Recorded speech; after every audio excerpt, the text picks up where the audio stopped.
Good day, and thank you for standing by. Welcome to the Hubbell Incorporated First Quarter 2025 Earnings Conference Call. At this time, all participants are on a listen-only mode. After the speaker's presentation, there will be a question-and-answer session. To ask a question during the session, you'll need to press star 11 on your telephone. You will then hear an automated message advising your hand is raised. To withdraw your question, please press star 11 again. Please be advised today's conference is being recorded. I would now like to hand the conference over to your speaker today, Dan Innamorato. You may begin. Thanks, Operator. Good morning, everyone, and thank you for joining us. Earlier this morning, we issued a press release announcing our results for the first quarter of 2025. The press release and slides are posted to the investor section of our website at hubbell.com. I'm joined today by our Chairman, President, and CEO, Gerben Bakker, and our Executive Vice President and CFO, Bill Sperry. Please note our comments this morning may include statements related to the expected future results of our company. These are forward-looking statements as defined by the Private Securities Litigation Reform Act of 1995. Please note the discussion of forward-looking statements in our press release and consider it incorporated by reference to this call. Additionally, comments may also include non-GAAP financial measures. Those measures are reconciled to the comparable GAAP measures, which are included in the press release and slides. Now, let me turn the call over to Gerben. Great. Thanks, Dan. Good morning. Thank you for joining us to discuss Hubbell's first quarter 2025 results. Our results in the quarter were driven by continued strong operating performance in our Electrical Solutions segment and a return to organic growth in grid infrastructure, offset by anticipated softness in grid automation and the impact of increased cost inflation from higher raw materials prices and tariffs. In Electrical Solutions, we delivered mid-single-digit organic growth with continued adjusted operating margin expansion and strong core adjusted operating profit growth. Our segment unification efforts and our strategy to compete collectively are driving outgrowth in key vertical markets, most notably evidenced by strong data center growth in the first quarter. From an operational standpoint, we continue to simplify our business to drive productivity and operating efficiencies, which we are confident will drive long-term margin expansion. In Utility Solutions, while grid automation sales were down on challenging prior year comparisons, as anticipated, our grid infrastructure business returned to organic growth in the quarter. Transmission and substation markets remain strong as utility customers invest to interconnect new sources of load and generation on the grid. We delivered another quarter of double-digit growth across these markets in the quarter, as our leading positions and premium brands position us well to capitalize on a growing funnel of project opportunities. In distribution markets, we are encouraged by recent order trends and are confident that we are emerging from the recent period of customer inventory normalization. Before I turn it over to Bill to discuss the results and our outlook in more detail, I'd like to provide some opening comments on how we are positioning Hubbell to mitigate recent cost inflation and near-term macroeconomic uncertainty. Hubbell is a U.S.-centric manufacturing company with more than 90% of our sales in the U.S. and a largely U.S.-based manufacturing footprint. Our international sales are served primarily on a local-for-local basis. While recent raw materials, inflation, and tariffs implemented in February and March drove a headwind in the first quarter, we have already implemented action to offset those impacts within 2025, and we are taking the actions necessary to offset the more recent impact of reciprocal tariffs. Cost inflation cycles are not new to Hubbell. We have successfully dealt with them before, and we have a playbook in place with several levers at our disposal to drive continued profitable growth under a range of scenarios. From a market standpoint, while the macroeconomic environment has become more dynamic over the last several months, we see no net change to our prior near-term and long-term views. We believe the current environment warrants caution and continued proactive cost management, but strong recent order trends and favorable end markets support our forward growth expectations. Additionally, our markets are not only bolstered by near and long-term growth megatrends, but have also proven to be more resilient during periods of economic uncertainty. We are maintaining our full year 2025 outlook this morning and remain confident in our ability to achieve our financial and strategic commitments. With that, let me turn it over to Bill. Thanks very much, Gerben. Good morning, everybody. Appreciate you taking time to be with us. We're quite aware it's a busy morning. I'm going to start my comments on page 4, and I'll be using the slides that you hopefully found. So the first quarter results for Hubbell were strong performance from the electrical segment, strong performance from grid infrastructure, some headwinds from grid automation as they faced a very difficult prior year comparison. And I would say that first quarter performance sets itself up now for normal ramped up seasonality and for us to deliver and support the full year target and expectations that we have. On the cost side, we had some incremental headwinds from higher raw material prices and tariffs. We're going to talk about tariffs and more robustly in a little bit. We're lumping in raw material inflation just because we think about it as what we need to offset with price and productivity. And I think we're going to provide a slightly unique challenge for you all in our LIFO-based income statement. We're recognizing these cost increases as they happen. The FIFO reporters, will be a quarter or so down the road before they start recognizing those costs. So we're going to really be showing you a little bit of that gap. But we've got, as Gerben highlighted, actions to offset those and able to hold on to our initial targets. So on page 4 in the left column, you see sales of $1,365,000,000. The decrease largely driven by the divestiture of residential lighting, quite flat otherwise, where the growth we experienced in the electrical segment as well as in grid infrastructure was essentially offset by the decline in grid automation as they faced a tougher compare. We like to look at the sales sequentially as well, not just year over year, and up 2% with strong orders, and we'll talk more about that as we look forward to the balance of the year. But really, the order book supporting a strong seasonal ramp-up. The second column, you see operating profit, and you see the OP down to $264 million, margins down 40 basis points. That includes a point of positive price, and then some headwind from the material costs, creating about a $10 million drag of price and productivity against material inflation, tariffs, and other inflation. Absent these $10 million drag, you would have seen margins expand nicely. And I make that comment just because we're going to be offsetting that drag in the second half of the year. So the durable margins underlying that would have been up, and we think that's a good sign. I'm going to now unpack performance by segment. And starting on page 5, we'll start with Utility Solutions. You see the sales of $857 million, down 4% from prior year. That's comprised of low single-digit growth on the infrastructure side and a 15% contraction on grid automation. The grid infrastructure side accounts for about 3/4 of the segment, and the markets are continuing in good shape in the transmission and substation side, double-digit growth by us. We feel very good about our strong positioning and differentiated solutions in fast-growing market here. That's being driven by grid modernization and electrification trends, and that's got nice momentum and has been growing strongly, expected to continue.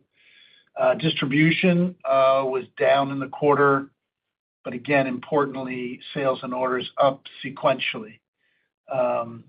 As Gerben had mentioned, the customer and channel inventory normalization had really been a nagging headwind in 2024 for the grid infrastructure business unit, particularly for distribution products and telecom portion of enclosures.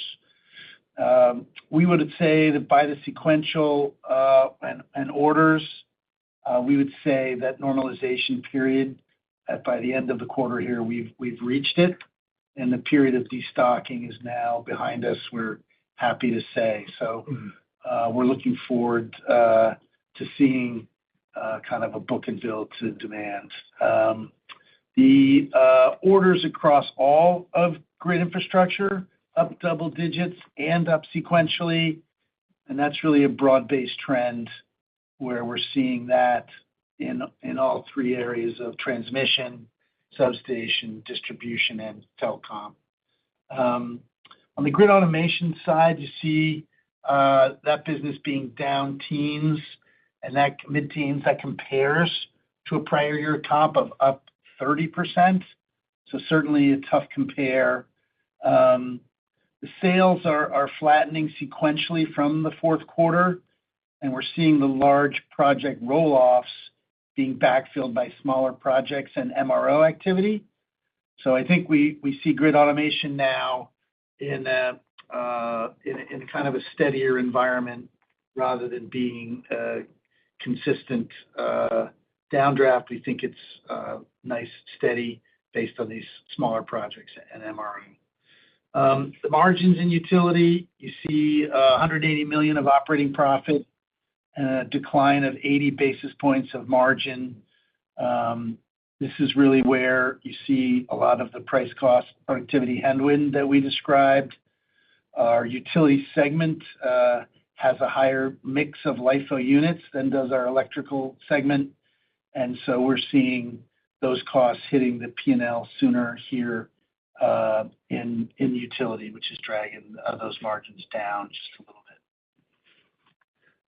Talking about electrical on page 6, another strong quarter for the electrical segment. You see mid-single-digit growth when we net out the M&A impact of the divestiture of residential lighting. We have finally now lapped that, so we won't have to continue to torture you by kind of manually pulling that out to make same-store sales comparisons for you. Strong margin expansion of 5% growth, 70 basis point improvement in margin. Likewise, if you pulled the lighting results out of the prior year to make it comparable, you'd see something closer to a double-digit growth. So strong quarter for the segment. If we look at the 5% sales growth, data centers was our largest contributor. We had double-digit growth in the balance of systems, which are products like our connectors and grounding product, wiring devices, and the like. Good momentum in that space, healthy growth. And our PCX business, strong growth there as well. So big contribution from data centers to the segment. Ex-data center results are slightly more mixed, where on the light industrial side, which is where our Birdie brand is, we saw strong growth. We're benefiting there from mega projects. Think of large industrial factories like chip plants, as well as a general trend of industrial reshoring, helping in light industrial. On the heavy side, a little bit more mixed performance, where oil and gas was a good contributor. And on the non-res side, we saw some softness, which is consistent with the past few quarters. We're pleased that we got good results from our vertical market strategy. That led to some contributions from new product development, as well as some customer conversions, as our newly aligned sales force is proving to be effective in the marketplace. On the OP side, you see 70 basis points of margin expansion, 5% growth to $84 million of OP. And that's driven really by the volume growth, efficiency gains from our Compete Collectively initiatives, and some price cost productivity headwinds, a little bit less impactful than utility, as they have a higher FIFO mix, but nonetheless a drag from that in the electrical segment. We thought it would be helpful on page 7 to break down the tariff exposure and be clear that we're including in tariff exposure the inflationary pressure on raw materials that those tariffs are influencing, even if they're not direct tariffs. And we're hoping that page 7 helps shine the light here. So you see, as Gerben had mentioned, a U.S.-centric company, but with a global supply chain. Mexico being about mid-teens of mix, China a mid-single digits, and the rest of the world less than 5. We find it most useful to separate the effects into 2 different buckets. And the first category on the left is really the effects in the first quarter from tariffs that were implemented in February and March. But also you see we're including higher raw material costs. So even if we're not paying tariff on steel and aluminum, those commodities have experienced inflation. And in the way we calculate this $135 million impact on 2025 from a cost perspective, about half of that is just these raw material costs, and the balance being tariffs. And we've got a set of initiatives that Gerben gave you a little insight to, leading with price. We've been in communications with our customers with letters. We have enacted those price increases. They're effective in mid-April, and we've now been taking orders at those new prices. And the stick rate gives us confidence on this call, even though it's a little early, to let you know that we will neutralize that 135 impact within calendar year 2025. The second column is the reciprocal tariffs that were enacted in April. We too will neutralize these effects using price and productivity levers. And those mitigation actions are underway. We've been in contact with our customers. Those price increases are not yet fully implemented. They're expected to go in later this month. And so we don't know about stick rates as well.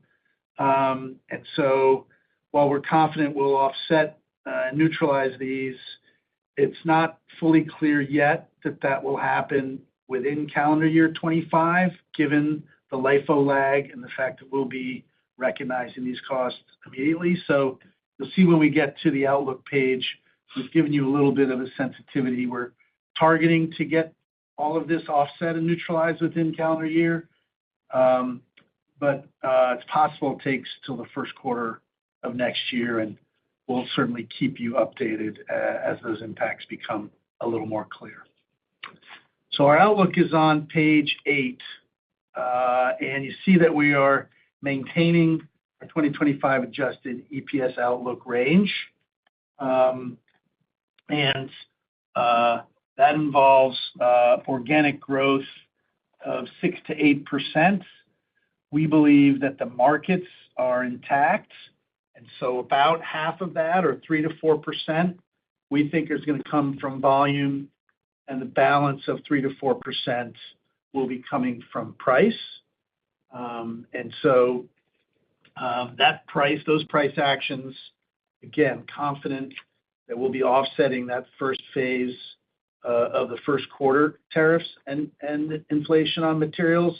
And you can see that illustrated by the red and green bars offsetting each other, getting back to the original range. The second set of reciprocals, we're targeting neutral, but we wanted to highlight a 50-cent sensitivity just in case the LIFO accounting recognizes a little more cost before the price can hit. And we'll be able to update you certainly next quarter on how that's going. So guidance is intact. Free cash flow, you saw on the opening page, a little bit down, quarter over quarter, but certainly in line to hit our target of 90% or greater of net income on the free cash flow. You'll see on the right some comments on modeling considerations that we can talk about as much of that at Q&A as you want. But essentially, we're anticipating a ramp, and that's going to allow us to get some growth, good growth in the second quarter. We wanted to end, that's obviously guidance is around 25.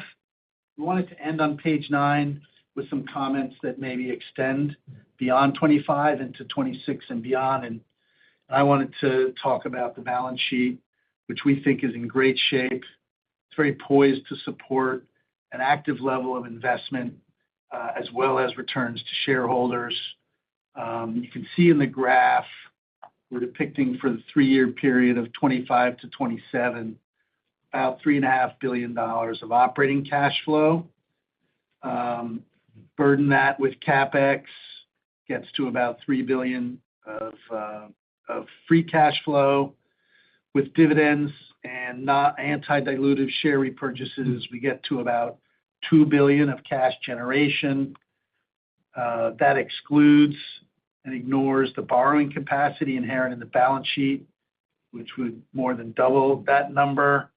Our bias is to deploy that into acquisitions. We think acquisitions give us the best way to improve the depth and breadth of our product positioning, continue to deepen our importance to our customers, add critical technologies, as well as provide very attractive rates of return on capital. But we also have flexibility on the share repurchase side.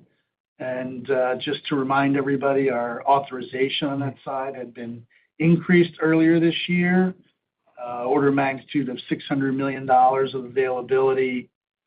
We did buy $125 million worth of shares in Q1, we believe at attractive valuations.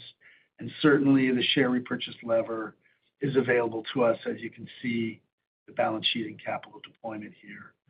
I want Gerben to comment on the left-hand side. Certainly, the T&D core business is critical both to us achieving our 25 guide, but also to success beyond that. So ask Gerben to comment on that, please. Great. Thanks, Bill. And before we turn the call over to Q&A, let me provide some more context on T&D trends, as we are beginning to see evidence of acceleration in areas of the portfolio which face customer inventory normalization throughout 2024. Grid infrastructure orders were up double digits year-over-year in the first quarter and up solidly versus the fourth quarter. And order trends were strong across each of the end markets. More importantly, underlying end market dynamics are strong, and forward outlooks for major customers have recently increased. On average, over the past 6 months, multi-year capital plans from a representative group of our top investor-owned utility customers have been revised upwards by approximately 10% from prior multi-year plans. As we have previously communicated, we believe T&D markets are at the early stages of a long-term investment cycle underpinned by secular trends in grid modernization and electrification. We are confident that we are emerging from the recent period of customer inventory normalization with leading positions, solutions, and service levels that will enable Hubbell to effectively capitalize on this visible long-term opportunity. And to conclude this morning's prepared remarks and turning my comments back to all of Hubbell, we are confident in our ability to execute through near-term uncertainties and deliver on our financial commitments in 2025. We are focused as a management team to drive the needed actions to navigate this dynamic environment, and we view it as our obligation to manage the short term. We have a demonstrated track record over the last several years of executing effectively through a wide range of macroeconomic and inflationary environments, and we will continue to do so moving forward. But we are also not losing sight of the long-term opportunities ahead of us, and we are increasingly confident that our utility and electrical customers will do significantly more business with Hubbell over the next several years. This confidence is underpinned by our unique leading positions in markets supported by visible megatrends, as well as recent customer insights and order trends. We anticipate that our attractive long-term growth outlook, combined with structural opportunities in our operating model and capital deployment levels will continue to drive consistent shareholder value creation. With that, let me turn the call over to Q&A. Thank you, ladies and gentlemen. If you have a question or a comment at this time, please press star 11 on your telephone. If your question has been answered or you wish to move yourself from the queue, please press star 11 again. And we also ask that you limit yourself to one question and one follow-up. We'll pause for a moment while we compile our Q&A roster. Our first question comes from Jeffrey Sprague with Vertical Research. Your line is open. Hey, thank you. Good morning, everyone. Maybe just to start on guidance, if we could. Coincidentally, your guide range is 50 cents, right? And you're talking about this 50-cent kind of sensitivity. Just to be totally crystal clear, you're suggesting, a negative outcome here relative to your plan is a year that looks like 1685 to 1735. 50 cents off the top and bottom. Yeah, I think that's correct, Jeff. Okay. And then just on Q2, Bill, it'd be really great if you could give us some additional help here. Obviously, you don't guide quarters. Maybe this is the exception to the rule this quarter with all this LIFO hit likely to be coming through, right, and your price actions delaying. So you told us the top line will be strong, a seasonal lift, but, just help us think about really what's going to happen with the margins and sort of the cost mitigation in the quarter.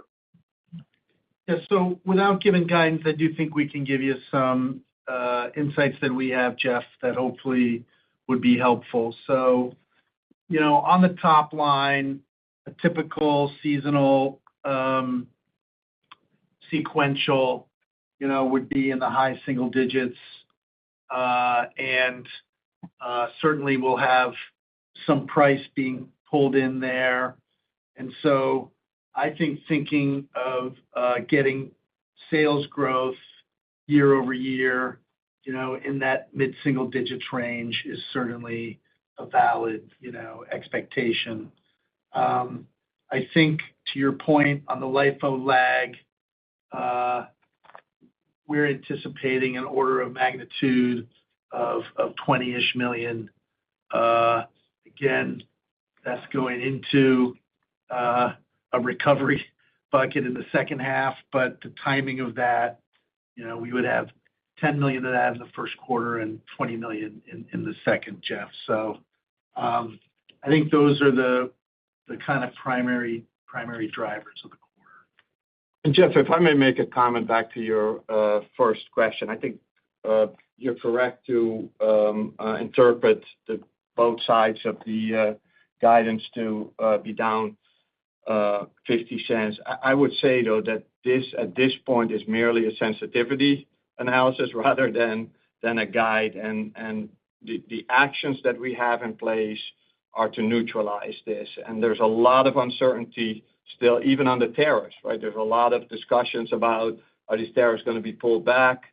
We're starting to action. We're early in this action in the market, I would say, in announcing that we're going to go, but a lot can change here. And this is why we wanted to merely provide some sensitivity around it that we'll continue to update you on rather than this should be assumed in the guide at this point.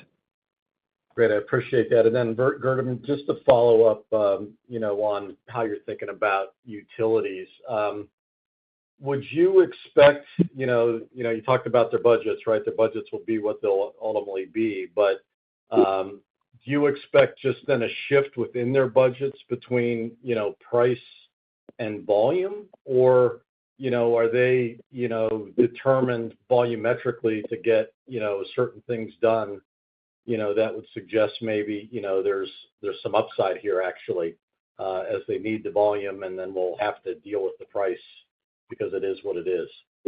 Yeah, and it's probably a little of both, Jeff, because that's indeed the tension that you have, right? If you have budgets, you have CapEx budgets, are you limited by the spend, and then you're going to just buy less to do it? I would say, on the one hand, there's pressure to do the work, both on the need for hardening, load growth to support So I think that puts the tension to it. If the prices are higher, you have to spend more to still get the same work done. But I'm sure there'll be some decisions made. The other thing that utility customers do, they can shift work between CapEx and OAM. They can focus on, grid hardening versus expansion. So I would say, it's really hard to call, truthfully. But we feel good that utilities are spending more, budgets are going up, and that's just good for us, right? And could it be better for us? Perhaps. But we feel pretty good about utility. It's resilient, and even in a more challenged macroeconomic environment, history will have proven that utilities tend to be more resilient. Great, thank you. I'll leave it there. One moment for our next question. Our next question comes from Charles Sousa with J.P. Morgan. Your line is open. Hey, good morning. Morning, Steve. Sorry, I think I've got a problem with my autofill on these registrations this morning. I got several different names called out. The pricing in 2Q, how do you expect that to kind of feather into 2Q on the way to it being half for the year on an organic basis? Yeah, I think we're expecting nice sequential price realization based on the actions we implemented. I think it'll probably come a little bit quicker in electrical, just given there's a shorter backlog there and it's a little bit more book and ship. So I think you'll see a couple points of incremental contribution from 1Q to 2Q on that. And then I assume with your commentary around the sequential increase that you're seeing a pretty good April. Any signs of pre-buys or pull forwards that you guys have seen in your shorter cycle businesses? Yeah, so I think it's a good question. When we talk to our customers, meaning channel customers, everybody's got anecdotes where it's happened here or there, but no one sees it as a trend. When we talk to end customers, they tell us they're not doing it. When we, start slicing and dicing SKU data, you see some volatility. So I think, Steve, it would be logical to assume there has to be some happening, but I wouldn't say we see evidence that it's a trend or affecting the trend. But logic would say there has to be some people doing it. And just one last thing back to Jeff's point. So basically what you're doing with the sensitivity is just saying, you're just identifying that the difference between the high and the low end of the range is the tariff dynamic. Right? Is that basically what you're saying? No, we're trying to say that the reciprocal tariffs, we know we're going to offset and neutralize. The question is, for guidance, can we get all of it into 2025? And we think we can. So we're describing that as target.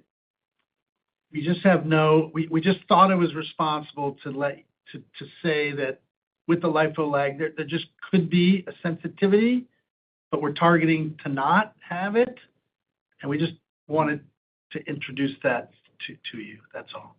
Right. So the range reflects fundamentals, and if the fundamentals are weaker and they're at the low end of the range and you can't cover this tariff, then that's downside to the low end of the range, effectively.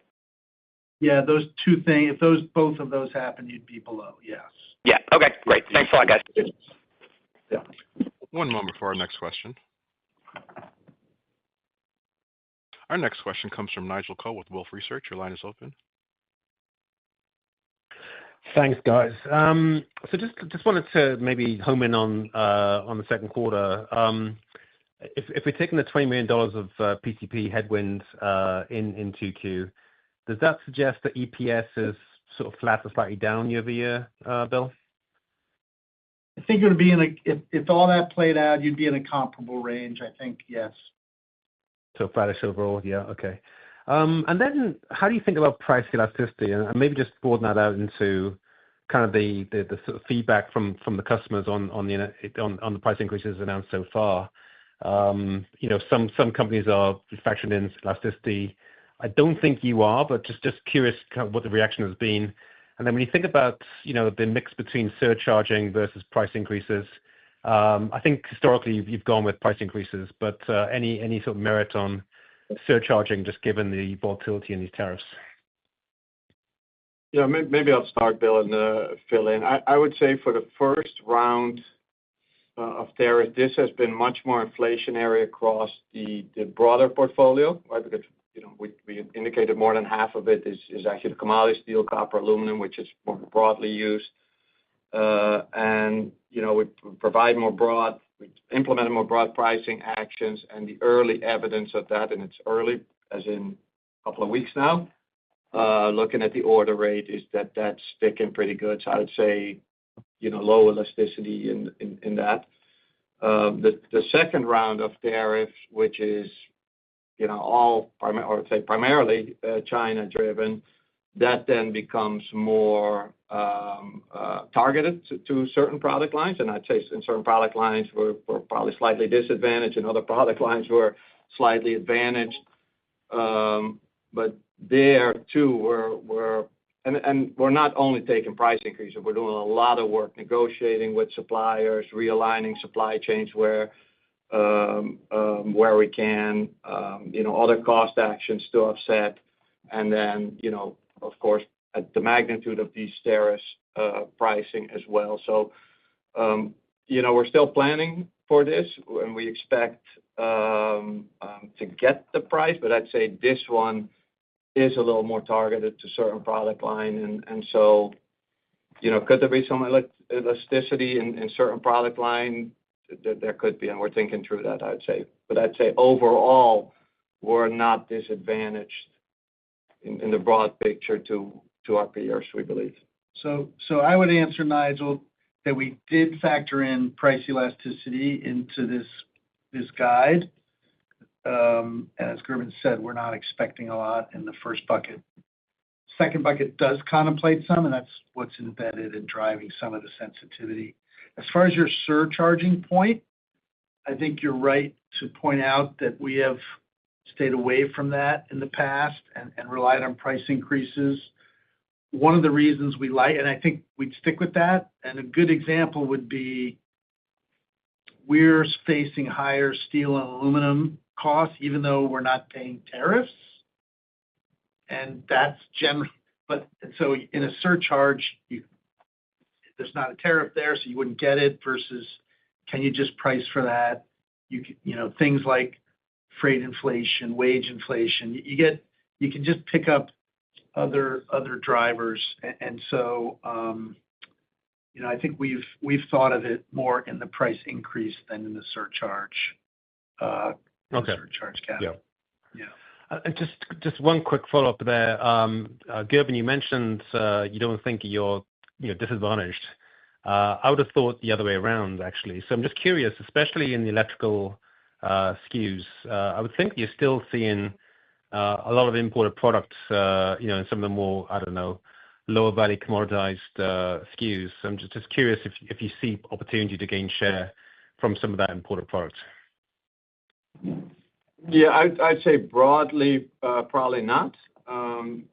We know some product lines where we are, and that's also something we're considering in this whole. We're thinking around how to mitigate this, not only by the specific product line, but broadly by action across the portfolio. So I wouldn't say broadly as a company. I'd say we're relatively in line with others. What our exposure is to offshore supply chains, but there's pockets of advantage, I'd say. Okay, thanks, Kevin. Cheers. One moment for our next question. Our next question comes from Chris Snyder with Morgan Stanley. Your line is open. Thank you. I just wanted to ask about the price-cost dynamics. So it seems like in the first half of the year, the company will be about $30 million price-cost negative. And it seems like you guys see a chance to be price-cost neutral for the year, if 0 of that 50-cent sensitivity comes through. So, I mean, is that implying that you guys are actually price cost positive in the back half to offset the negative $30 million in the first half? And what would that mean about the exit rates as we kind of think about that into 26? Thank you. Yeah, Chris, you've got that correct. You know, we're anticipating having a surplus that offsets the deficit in the second half versus the first. And, you know, as you've seen us come through inflationary environments before, you know, as the LIFO reporter, you tend to have this lag period where it's a headwind for a couple of quarters. And then I think what you're suggesting is you get the advantage of a tailwind as that moderates out, and we would agree with that analysis. Thank you. I appreciate that. I guess maybe just on the second point, sometimes I feel like there's confusion in the market around who you guys are competing against. So could you just maybe kind of talk about, you know, who are the main competitors, whether it's, you know, utility T&D, I guess most specifically, but anything else just to call out on just, you know, who is the competitive base here? Thank you. Yeah, I would say, Chris, in terms of utility T&D, you know, the Cooper division of Eaton is a head-to-head competitor. Thomas & Betts, which is now inside of ABB, is a direct competitor. And those are the big public company players. There's a private company in Chicago called McLean Power Systems. And I would say those are the main T&D competitors. Thank you. I appreciate that. One moment for our next question. Our next question comes from Julian Mitchell with Barclays. Your line is open. Hi, good morning. I just wanted to good morning. Just wanted to push a little bit more on the sort of volume assumption dialed into the organic sales guide for the year. So it looks like on slide 8, you've got sort of 3% plus volumes growth dialed in for the year. And it seems like the first half is sort of guided for flattish volume, down a bit Q1, up a bit Q2. So it's a pretty strong volume growth in the second half. And so just maybe help us understand that a little bit. You know, there is some elasticity aspect that you mentioned already, but also easier comps. So maybe help us understand the confidence in that volume acceleration, please. Yeah, I think you're pointing out, Julian, the intersection between kind of sequential and VPY analysis, right? So if we start with the sequential and look at orders, we think that kind of indicates where the volume will be and when you do it again. So first of all, we agree with your first half analysis that you're talking about. And so you've got to get, you know, double the 3 to 4 basically in the second half. And it's driven by strong order book, supporting strong seasonal ramp, and having easier comps that allow that sort of mid to higher single digit growth rates in the back half. That's helpful. Thank you. And then just my second one. Maybe just, maybe two, there are a couple of inflection points that really help this too, right? So the distribution side of T&D, you know, has returned to growth. So them, you know, they really start to help. And as well, the absence, and I hate to bring it up again, but the telecom enclosure declines, you know, turning from contraction to growth. So there's a couple of products in there that they're inflecting up that also just help with what feels like a back half loaded. Gee, I might be skeptical of that. When you just turn it into math, you realize that's going to be what happens, you know. That's great. Thank you. And just a follow-up around the adjusted sort of margin outlook. So I think in the sort of prior or initial guide, construct for the year. It looked like you had sort of maybe flat, slightly up operating margin dialed into the guide midpoint. Is it now sort of down, call it, I don't know, a few tens of basis points for the year, kind of similar to the Q1 margin progression, and any sort of big divergence across the two segments you'd highlight on margins? Yeah. So you're right that in the original guide, it was up a little bit. And what happens when you add price, across in the 3 to 4% range, but hold OP dollars flat? In other words, if all you do is capture dollars back through price, it does create a slightly dilutive effect. But the underlying, gross, product line profitability is kind of the same. So, but I think you're right to point out it causes a slight headwind to the OP margins when you do that. Great. Thank you. One moment for our next question. Our next question comes from Tommy Moll with Stephens. Your line is open. Good morning, and thank you for taking my questions. Morning, Tommy. I appreciated the insight and commentary on the long-range outlooks for the big IOU budgets. And to some extent, the message there could be characterized as reaffirming what we've all kind of known and heard from you for a while. But my question today is whether anything has changed or whether you're learning anything. So ideas that come to mind would just be, what are you hearing on the relative priorities across transmission versus distribution versus generation even? What are you hearing about the step-ups into the latter part of the decade? Are we pulling forward some of the dollars, pushing out some of the dollars? I think it's a 5-year range you gave. So there's some flex there. Or just anything else that does seem different now, whether better or worse? Yeah, maybe I'll start, and Bill, feel free to chime in. But I would say it's definitely encouraging that the budgets are going up. And again, what we provided for you was 10 large IOU, but they represent a good portion, and they're pretty spread geographically. So we believe this is representative of what we're seeing.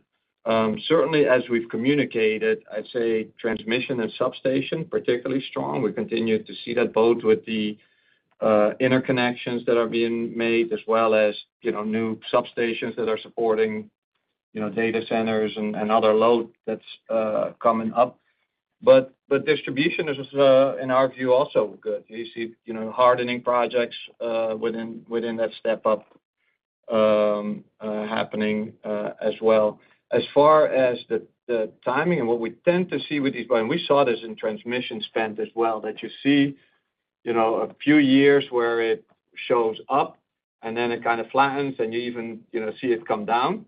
And our experience in transmission, at least, was that as these budgets get revised every few years, that peak tends to continue to move to the right, so that you, in essence, don't see that decline. And in transmission, actually, we started to see this in I think 2012 or something, and that still continued to ramp this long. And it really shows the need to invest in this infrastructure. So, we're encouraged that it's elevated. We're encouraging that they're increasing it. And the other thing I would say, whether they shift that a little bit between one and the other, our portfolio broadly supports the spend wherever they may take it. So I think we're well positioned either way.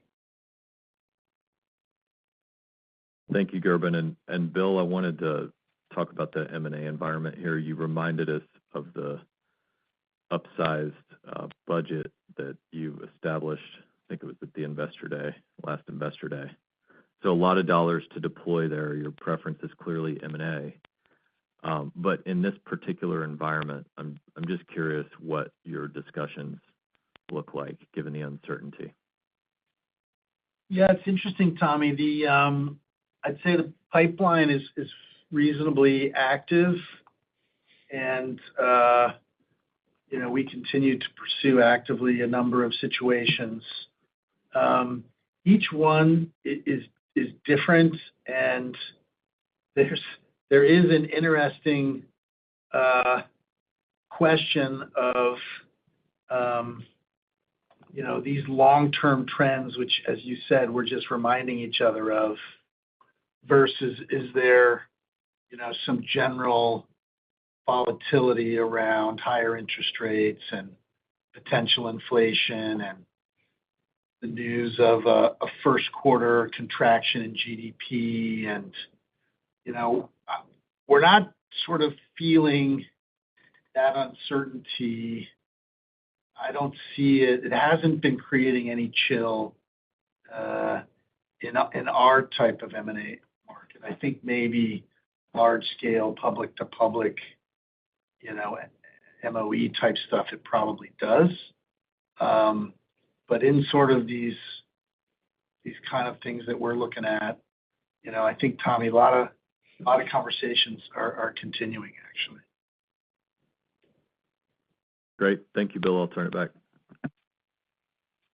One moment for our next question. Our next question comes from Joe O'Dea with Wells Fargo. Your line is open.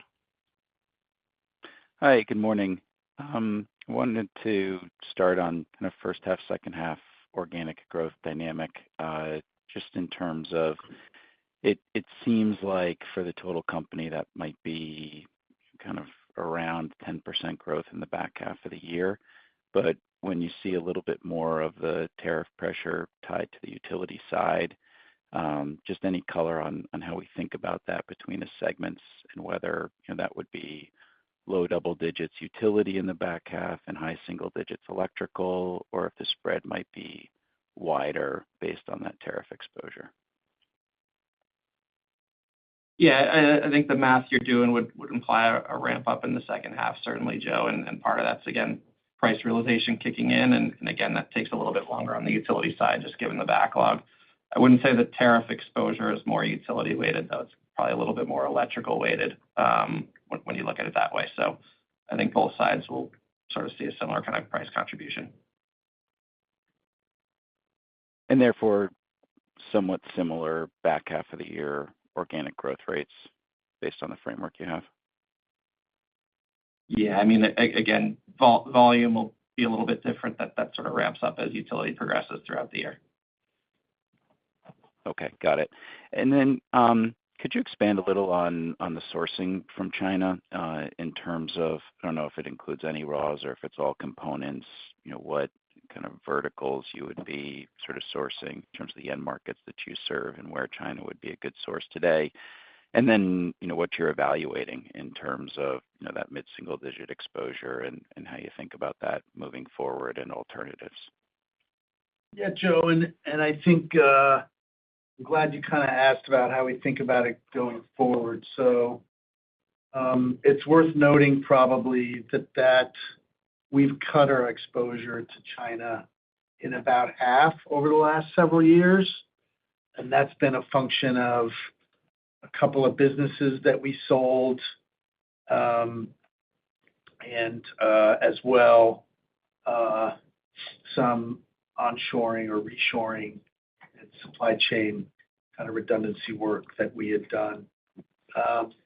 And I wouldn't be surprised if that exposure continues to, get managed downward. Right now, there's, we get some components.